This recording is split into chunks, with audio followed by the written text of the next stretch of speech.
दूसरा लेक्चर है ना, जिसमें आंतरिक संरचनाओं का वर्णन करेंगे। किसका वर्णन करेंगे? आंतरिक संरचनाओं का वर्णन करेंगे।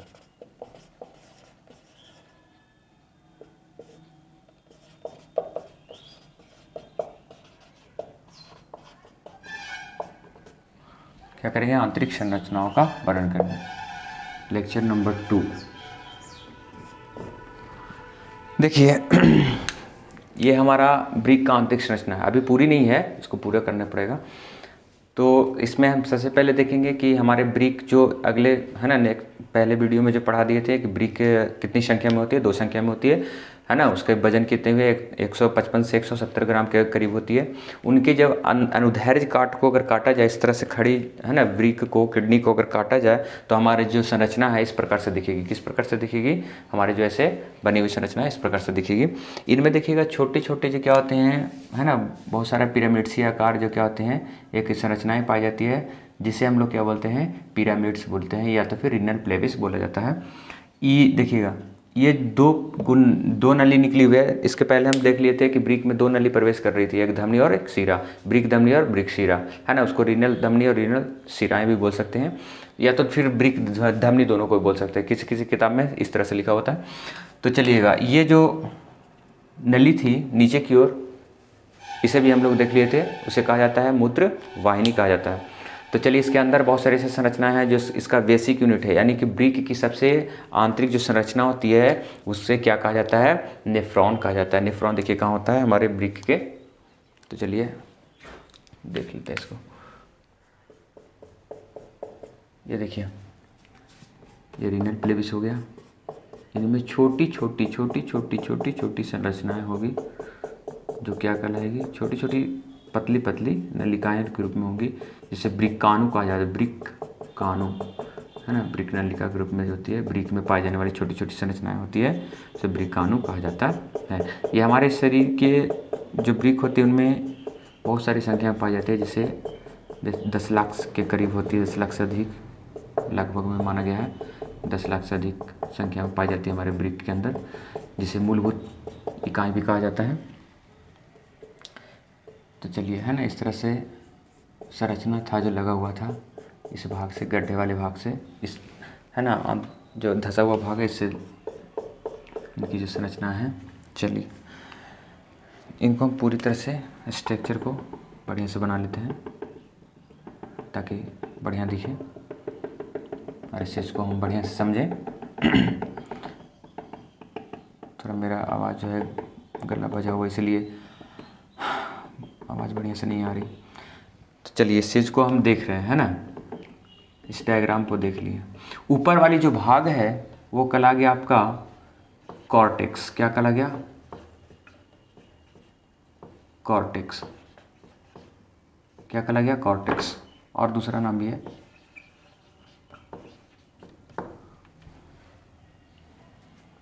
अंदर वाली जो संरचना, बीच वाली, अगर इसको हम मिटा देंगे, है ना, इसको मिटा देंगे पूरी तरह से, इरेज कर देंगे, हटा देंगे, तो इसमें जो पाई जाने वाली जो खाली स्थान हो गया, जो अंदर वाली आंतरिक संरचना है, जो अंदर से देखा जाए, इस पूरी संरचना को हटाकर देखा जाए तो उनमें क्या दिखेगी? खाली स्थान दिखेगी। जो धंसा हुआ इधर से देख रहे हैं उसको बोलेंगे मिडला, और जो ऊपर से संरचना दिख रही है, ऐसे फूली हुई संरचना, ऐसे फूली हुई संरचना है, तो देखेंगे तो इसको क्या बोलेंगे? कॉर्टेक्स। ऐसे देखेंगे तो इधर से मिडला, यानी कि अंदर वाली भाग है जो मिडला है। थोड़ा मेरा गिर गया थे कैप। चलिए, तो इस पूरी संरचना को हम बढ़िया से बना लेते हैं। इसको बनाइए धीरे धीरे। चलिए, इसे हम पूरे संरचना में ड्राई कर दिए, है ना। देखिए, सबसे पहले ब्रिक में प्रवेश कर रही थी कौन सी नली? ब्रिक धमनी। ब्रिक धमनी क्या कर रही थी? हार्ट से पंप करके, जो है ना, लंग से शुद्ध करके लाया, वो ब्रिक में भेज दिया। ब्रिक में आते ही क्या करी? हमारे आंतरिक संरचनाओं में एंटर कर गई। यानी हमारे जो, देखिए, ये धंसा हुआ संरचना जो इस तरह दिख रहा है, ये धंसा हुआ संरचना दिख रहा है, देखिए इधर, है ना, धंसा हुआ संरचना इधर से, ये जो धंसा हुआ संरचना है इस तरह से उधर से जो दिख रहा है ना, जिसमें ब्रिक धमनी और ब्रिक शिरा और मूत्रवाहिनी जो निकल रही है और प्रवेश हो रही है, तो इस भाग को कह दिए हाइलम। क्या बोल दिए? हाइलम। हाइलम।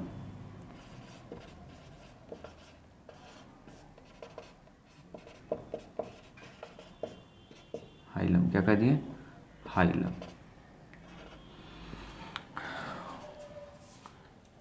देखिए, और इसके अंदर पाए जाने वाले जो पिरामिडीय आकार है, पिरामिड जो त्रिकोणाकार का, देखिए इसे शेप में लग रहा है, इसे शेप में लग रहा है त्रिकोणाकार, है ना, ये से त्रिकोणाकार, त्रिकोणाकार, है ना, इसको बोलती है पिरामिड। क्या बोलती है? त्रिकोणाकार वाली संरचनाओं को क्या बोलते हैं? पिरामिड बोलते हैं। सबसे ऊपरी संरचना इसको कॉर्टेक्स या ब्रिक बलकुट बोला जाता है, बलकुट बोला जाता है। देखिए थोड़ा सा सॉरी, है ना, बलकुट, ब्रिक बलकुट, या दूसरा नाम नतोदर, और है ना उनतोदर, और मेडुला का नतोदर यानी धातु विभाग को। और देखिए इनमें पाए जाने वाली जो सबसे महीन संरचना, सबसे अहम संरचना, सबसे महत्वपूर्ण जो आधारभूत इकाई यानी ब्रिक की सबसे संरचनात्मक एवं क्रियात्मक इकाई को क्या कहा जाता है? नेफ्रॉन यानी ब्रिकाणु कहा जाता है। इस चीज़ को पूरी समझेंगे। कहा जाता है कि ब्रिक जो होती है ना, ब्रिक की जब आंतरिक संरचना देखा गया, यानी ब्रिक का अध्ययन अगर किया जाता है, देखिए नेफ्रॉन कहा जाता है, नेफ्रॉन को नेफ्रोलॉजिस्ट कहा जाता है, यानी कि जिस डॉक्टर को जानकारी क्या होती है ब्रिक का, मतलब रोग विशेषज्ञ जो होते हैं, ब्रिक से संबंधित जितने भी रोग का, ब्रिक का इलाज जो करते हैं उसे नेफ्रोलॉजिस्ट बोलते हैं। और ब्रिक का अध्ययन, है ना, ब्रिक का अध्ययन नेफ्रोलॉजी कहा जाता है। ब्रिक का अध्ययन क्या कहा जाता है? नेफ्रोलॉजी। और डॉक्टर को क्या कहा जाता है? नेफ्रोलॉजिस्ट कहा जाता है। इस चीज़ को पूरी तरह से हम देखेंगे। ब्रिक को अगर उस अध्ययन के अनुसार अगर साइंटिस्ट लोग देखें तो उनको अनुदैर्ध्य यानी ब्रिक को निकाल कर उसको अनुदैर्ध्य ब्लेड से काटा गया, तो उस तरह से जो उनका जो संरचना दिखा वो हमारे इस प्रकार से दिखी, जिनमें बहुत सारे ऐसे निम्नलिखित संरचनाएं हैं जो पूरी संरचना मेडुला में उपस्थित है। किसमें उपस्थित है? मेडुला में। यानी ब्रिक की जब आंतरिक संरचनाओं का अध्ययन किया गया तो सबसे ऊपरी सतह जो उभरी हुई थी उसको हम लोग कॉर्टेक्स कहते हैं, और उनके अंदर पाए जाने वाली जो संरचना होती है जिनमें पूरी संरचनाएं बैठी हुई है ना, उसे हम लोग बोलते हैं, क्या बोलते हैं? धसीव संरचना को मेडुला कहा जाता है ना, मेडुला कहा जाता है। मेडुला को दूसरा नाम नतोदर या मध्यांश कहा जाता है। चलिए, तो मेडुला में बहुत सारी ऐसी संरचनाएं हैं, देख लीजिए इधर, मेडुला में ऐसे बहुत सारी संरचनाएं हैं जो उनमें क्या है, कार्य करने के लिए उत्तरदायी है, महत्वपूर्ण है, जिसको हम लोग बोलते हैं पिरामिड्स। और पिरामिड्स के अंदर पाए जाने वाले जो भाग है, छोटी छोटी पतली पतली नलिकाओं के रूप में, जिसको बोलते हैं नेफ्रॉन। नेफ्रॉन के, है ना, जो कह सकते हैं अगर नेफ्रॉन नहीं होगी हमारे ब्रिक में तो वो क्या है, कार्य अधूरा है, मतलब कुछ एक अंग के रूप में जो पड़ा हुआ है जिसमें कोई बात नहीं होगा, वो हमारे, है ना, क्या है, सबसे महत्वपूर्ण अंग नेफ्रॉन। नेफ्रॉन हमारे शरीर की क्या है, हमारे शरीर नहीं, हमारे ब्रिक की सबसे महत्वपूर्ण यानी कि सबसे छोटी इकाई, आधारभूत इकाई संरचना के रूप में माना गया है। तो चलिए इस तरह से इस डायग्राम को देख लिए। अब इस पूरी शरीर को, पूरी संरचनाओं को एक एक बार पढ़ के हम देख लेते हैं। कुछ नहीं है, बस इसमें खत्म हो गया, कोई डिफिनेशन सोचने वाली बात नहीं है, मतलब रटने वाली बात नहीं है। बस ब्रिक की जब आंतरिक संरचना है ना देखा गया तो ब्रिक जो क्या होती है, आंतरिक संरचना, यानी ब्रिक को अनुदैर्ध्य काटा गया तो ब्रिक में निम्नलिखित संरचनाएं दिखती है। जो सबसे पहला ऊपरी भाग जो होती है ब्रिक की, सबसे ऊपरी भाग कॉर्टेक्स, ब्रिक के अंदर भाग जो होती है धसी हुई संरचना में, उसे हम लोग मेडुला कहा जाता है ना। मेडुला में बहुत सारी संरचनाएं जो क्या होती है, स्थित होती है, जो क्या करती है, उत्सर्जन क्रिया को करने में क्या करती है, सहयोग करती है। मेडुला के अंदर पाए जाने वाले त्रिभुजाकार होती है जिसे पिरामिड्स कहते हैं। क्या कहते हैं? पिरामिड कहते हैं। पिरामिड में बहुत सारे असंख्यक के रूप में, यानी कह सकते हैं असंख्यक नहीं, हाँ 10 लाख के करीब जो क्या होती है, वो लगभग में क्या पाई जाती है, नेफ्रॉन पाई जाती है। इस नेफ्रॉन का सबसे महत्वपूर्ण काम हो गया है ना, यूरिया, यानी रक्त से यूरिया को छानना। क्या क्या? यूरिया को छानना। अब देखिए अगले डायग्राम में क्या पढ़ेंगे कि नेफ्रॉन क्या, नेफ्रॉन का अलग ही स्ट्रक्चर है, उसमें पूरी संरचनाओं को क्या करेंगे, पढ़ेंगे। तो क्या है कि नेफ्रॉन, उसमें क्या है, छोटी छोटी पतली पतली नलिकाओं के रूप में बहुत सारे हैं, लगभग 10 लाख से अधिक, है ना, नेफ्रॉन पाए जाते हैं, नलिकाएं पाए जाते हैं, ब्रिकाणु पाए जाते हैं।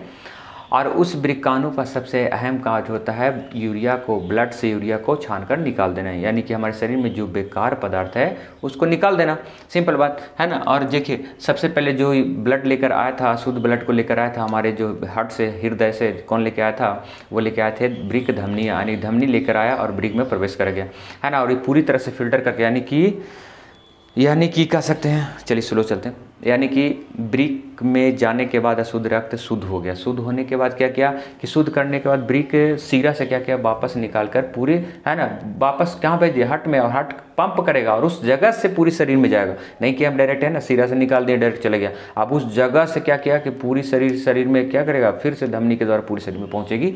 तो इस तरह से जो क्या है, एक नली जुड़ी होती है जो क्या करती है, धमनी के रूप में ही नली रहती है, जो हार्ट से आएगी, जो हमारे हृदय ब्रिक में पहुंचेगी, ब्रिक में पहुंची और ब्रिक से क्या हुआ, पूरे फिल्टर हुआ, फिल्टर करके फिर वापस क्या कर दिया है ना, किडनी क्या कर दिए, वापस निकाल दिया ब्रिक सिरा से और फिर वापस उसी हट को दिया जो क्या क्या बोला कि पंप करो और सभी जगहों पर भेजो, है ना।